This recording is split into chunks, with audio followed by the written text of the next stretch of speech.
হ্যাঁ ভালো লাগেনি। ভালো লাগেনি? যাও তো।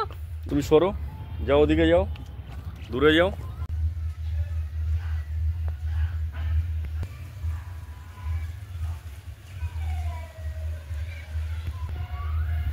তোমায় গান শোনাবো। যাও তো। নিয়ে যাওয়ার কথা বলে নিয়ে যায় না কিছু না। আরে তা নিয়ে যাও বলছি তো। আমি আর যাবো না, তুমি যাও। না না না, চলো চলো চলো চলো চলো চলো, শুরু করো, ভিডিও বানাচ্ছি। ওঠো, দর্শক বন্ধুদের বলো এদিকে আসো। আমি আর আপনারাই বলুন তো, আর 5টা মেয়ের মতো কি আমারও রাগ করাটা স্বাভাবিক নয়? ঘুরতে নিয়ে যাওয়ার কথা বলে সময় মতো আর ঘুরতে নিয়ে যাচ্ছে না। তো চলুন, কোথায় ঘুরতে বেরিয়ে পড়েছি দেখে আসা যাক। নমস্কার, সাথী বিপ্লব ব্লগের আরও একটি নতুন পর্বে সকল দর্শক বন্ধুদের স্বাগত। যারা আমাদের ভিডিওগুলো প্রথমবারের জন্য দেখছেন তারা অবশ্যই সাবস্ক্রাইব করে দেবেন, আর আমাদের ভিডিওগুলো কেমন লাগছে কমেন্ট করে অবশ্যই জানাবেন, আর লাইক করে বন্ধু হয়ে যাবেন।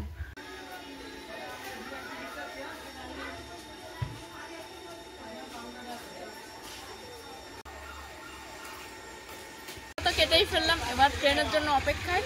আপনারা মনে মনে ভাবছেন তো কোথায় ঘুরতে যাচ্ছি? চলুন পুরো পর্বটা দেখতে থাকুন, তাহলেই বুঝতে পারবেন। প্ল্যাটফর্মে পৌঁছতেই কয়েকজন পরিশ্রান্ত মানুষকে চোখের সামনে দেখতে পেলাম।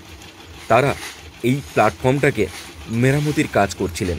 তাদের কাজগুলো দূর থেকে দেখতে বেশ মন্দ লাগছিল না, কিন্তু কাজগুলো দূর থেকে দেখতে যতটা ভালো লাগছে, কাজগুলো ঠিক ততটাই কিন্তু কষ্টকর।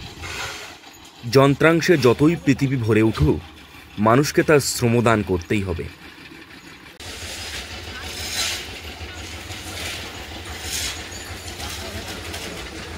স্টেশনে তো জলের ট্যাপ বসার প্রস্তুতি চলছে, কিন্তু এখানে তো চাইলেই আমি জল পাবো না, ওই জন্য আমি বাড়ি থেকেই জল এনেছিলাম। তো সেই জলটাই এবার খাবো।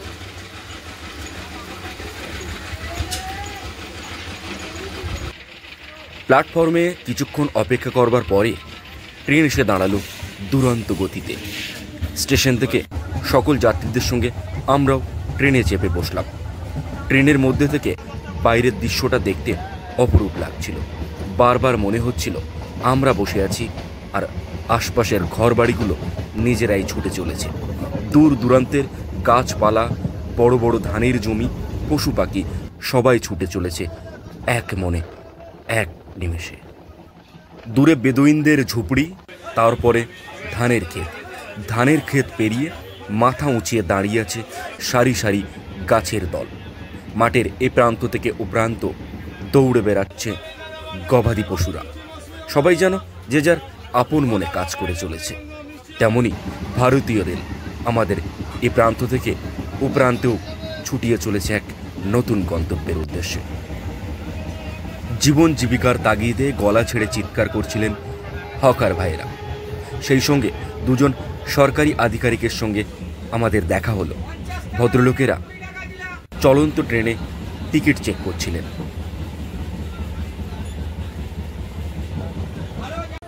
কলকাতা থেকে চলন্ত ট্রেন আমাদেরকে বয়ে নিয়ে এসে তুলল আমাদের গন্তব্যে।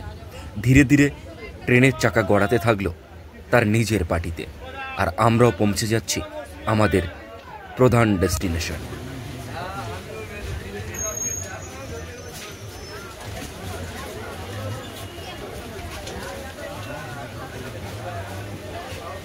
না, আর প্রতীক্ষা করতে হবে না, এবারে জানাচ্ছি ওয়েলকাম টু ক্যানিং স্টেশন।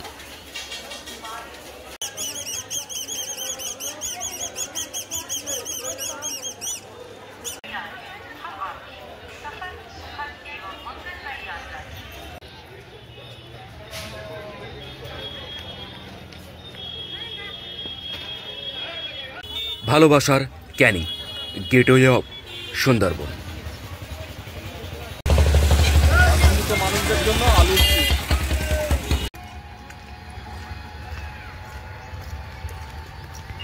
সুন্দরবনের প্রবেশদ্বার ক্যানিং, যেখানে কাতারে কাতারে মানুষ আর প্রচুর গাড়ি ঘোড়া।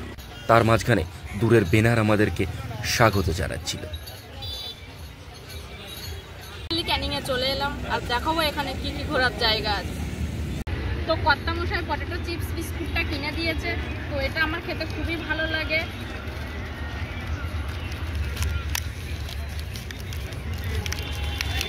এটা চিপস বিস্কুট এই কারণেই বললাম, এর টেস্টটা পুরো আলুর যে চিপসগুলো হয় না সেরকম।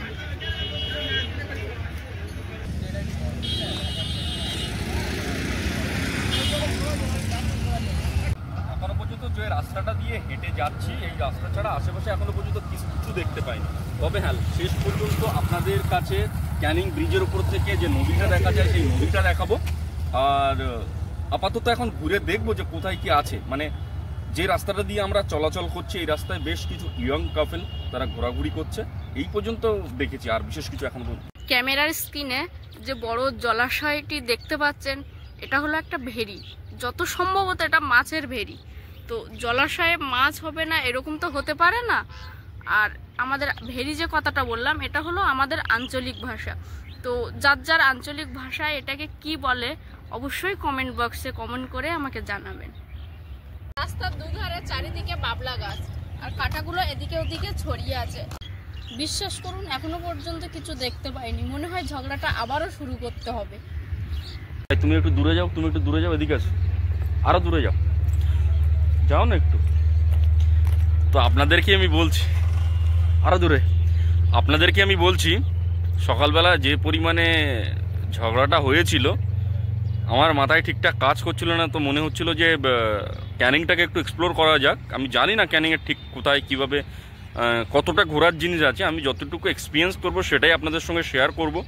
আমরা যে জায়গাটা দাঁড়িয়ে আছি সেই জায়গাটা ঘুরিয়ে দেখালে এরকম মনে হবে পিছন দিকে প্রচুর জল জমি, যেখানে মাছের চাষ হয়, মাছের ভেড়ি আর বাবলা গাছের জঙ্গল। একটা ধু রাস্তা পেরিয়ে গেছে, তাতে বিশেষ কোনো যান চলাচল লক্ষ্য করা যাচ্ছে না।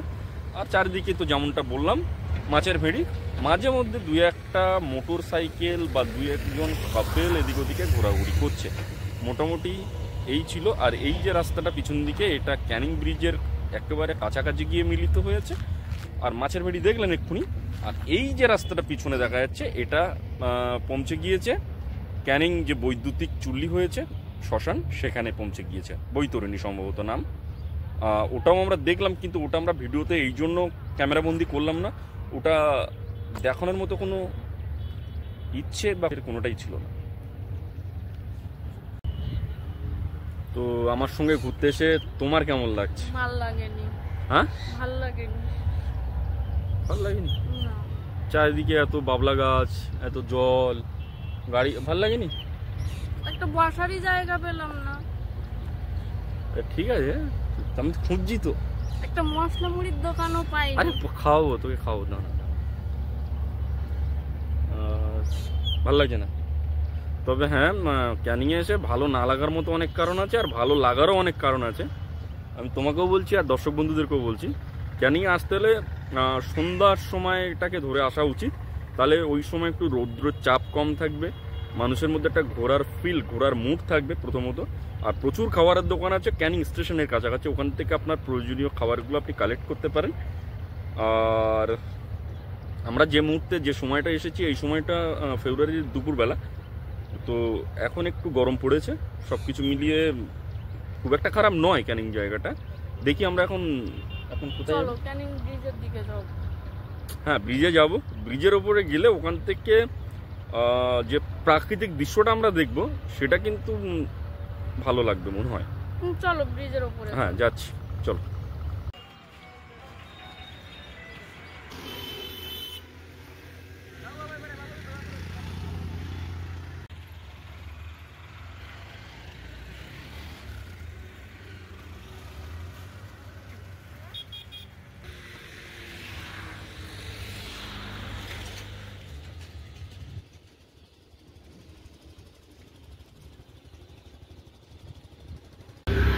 দেখো এগুলো কিন্তু নোনা জল মনে হচ্ছে জানো, আর ওগুলো কিন্তু ম্যানগ্রোভ, সুন্দরবনের যেটা বিখ্যাত ম্যানগ্রোভ অরণ্য তার কিছুটা অংশ।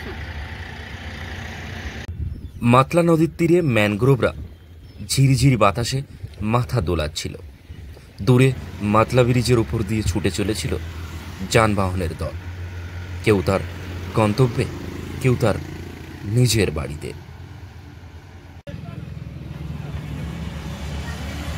তো বন্ধুরা, ঝগড়া করে ঘুরতে আসায় শেষ আনন্দটুকুনি আমি উপভোগ করছি। এই যে ম্যানগ্রোভ অরণ্য, নদী, আর তার সঙ্গে আছে একটা হালকা স্নিগ্ধ হাওয়া, যেটা রোদটাকে রোদ বলেই মনে হচ্ছে না। তাহলে তুমি খুশি? আমি খুব খুশি।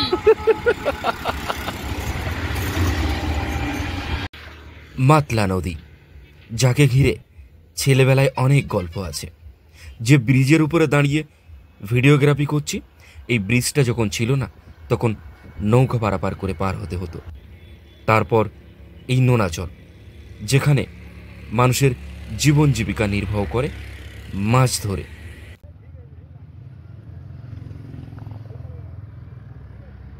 প্রাণের শহর ক্যানিংয়ে এসে খুব যে খারাপ লাগছিল তেমনটা নয়। তার মধ্যে ক্ষুধার্ত চোখের সামনে পেলাম টাইম পাস, সময় পাস।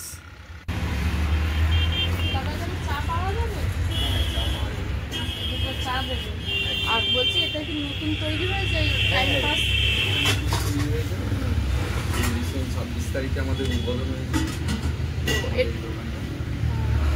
আর এটা মানে কিরকম, কখন ভিড়টা হয়, কখন? সন্ধ্যাবেলার টাইমে একটু ইয়ং ছেলেমেয়েরা আসে, একটু আড্ডা দেয়, পার্ট তো একটু তাই। মানে এটা কি আরো মানে পূর্ব পরিকল্পনা কিছু আছে এটা নিয়ে? পরিকল্পনা আছে, এমএলএ সাহেব বলেছে এখানে একটা মানে বাচ্চা ছেলেমেয়েদের খেলার জন্য একটা করবে, পার্ক টাইপের, মানে পার্ক একটা হবে যেটা আর কি একটু খেলতে পারে। আর কটা দোকানও হবে, এখানে আরো অনেক কিছু বিক্রি হবে। দীর্ঘক্ষণ হাঁটাহাঁটির পর রাস্তার পাশে একটি বসার জায়গা পেলাম, একটু স্বস্তি পেলাম। দুবেলা চায়ের অর্ডার হয়ে গেল। আমরা অপেক্ষা করতে থাকলাম চা আসা পর্যন্ত। চারিদিকের প্রাকৃতিক পরিবেশটাও সুন্দর ছিল।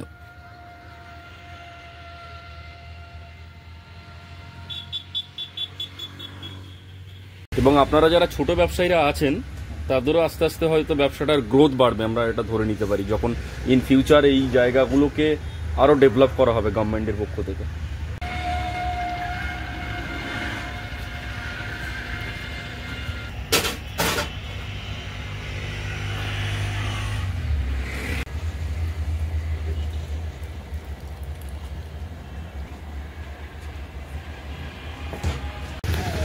দুটো বিস্কুট দেবেন, ওই পারেরটা।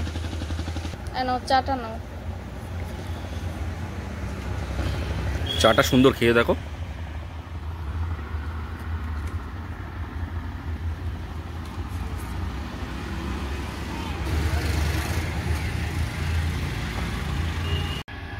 দাদা বলছি, আপনার বাড়ি কে কে আছে? বাড়িতে বাবা, মা, আপনাদের তিনজন, মানে বাবা, মা আর আপনি? আচ্ছা, বাড়িটা কোথায় আপনার? বাড়িটা এখান থেকে 10 মিনিট দূরে আছে। তো আপনি কি শুধু দোকান নিয়ে থাকেন, না পাশাপাশি আর কিছু করেন? না, আমি দোকানে যখন বাবা মা কাজ থাকে, বাবা মা বাড়িতে থাকে, তখন হেল্প করি বাবা মা। তাছাড়া আমি এমনি পড়াশোনা করি। এখনো আপনি ছাত্র জীবনেই আছেন? দাদা ভাইয়ের সঙ্গে কথা বলে স্টেশনে ফিরলাম। সাথীদেবীর চায়ে মন ভরল না। দূরে দাঁড়িয়ে থাকা ভদ্রমহিলার কাছ থেকে মশলা মুড়ি কিনে দিতেই হবে। ভদ্রমহিলার মুড়ি বানানোর ধরন দেখে বেশ দক্ষই লাগছিল।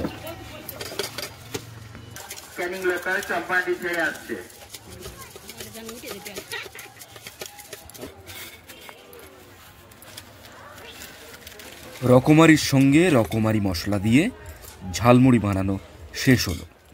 সাথীদেবীর হাতে পড়ল। সাথীদেবী খেয়ে বেজায় খুশি হয়ে পড়ল।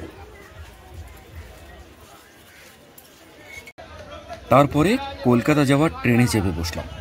জানলার পাশে সিট পেলাম। দূর থেকে ক্যানিং স্টেশনকে ধীরে ধীরে বিদায় জানালাম। বাড়ি ফেরার এই মুহূর্তে দূরে দাঁড়িয়ে ভগ্নপ্রায় স্টেশনটাও আমাদেরকে হয়তো মনে মনে বিদায় জানালো। দূরের গ্রামগঞ্জ, মাঠ, গাছপালা সব কিছু ছাড়িয়ে স্টেশন থেকে ট্রেন ছুটে চড়ল কলকাতার উদ্দেশ্যে। আর আমরাও কিছুক্ষণে পৌঁছে গেলাম সেখানেই, যেখান থেকে আজকের ভিডিওটা শুরু হয়েছিল। বাড়ি ফেরার পথে ঘটল এক মজার ঘটনা। যাবে তুমি?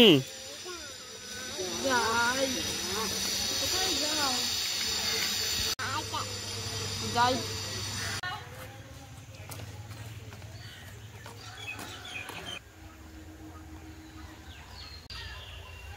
বন্ধুরা, ভালো মন্দ সব মিলিয়ে এতক্ষণ পর্বটি দেখার জন্য অসংখ্য ধন্যবাদ। দেখা হচ্ছে আগামী পর্বে। ততক্ষণের জন্য ভালো থাকবেন, সুস্থ থাকবেন, নিজেদের খেয়াল রাখবেন। পর্বটি কেমন হলো লাইক, কমেন্ট, শেয়ার করে জানাবেন। সাবস্ক্রাইব করে বন্ধু হয়ে যাবেন।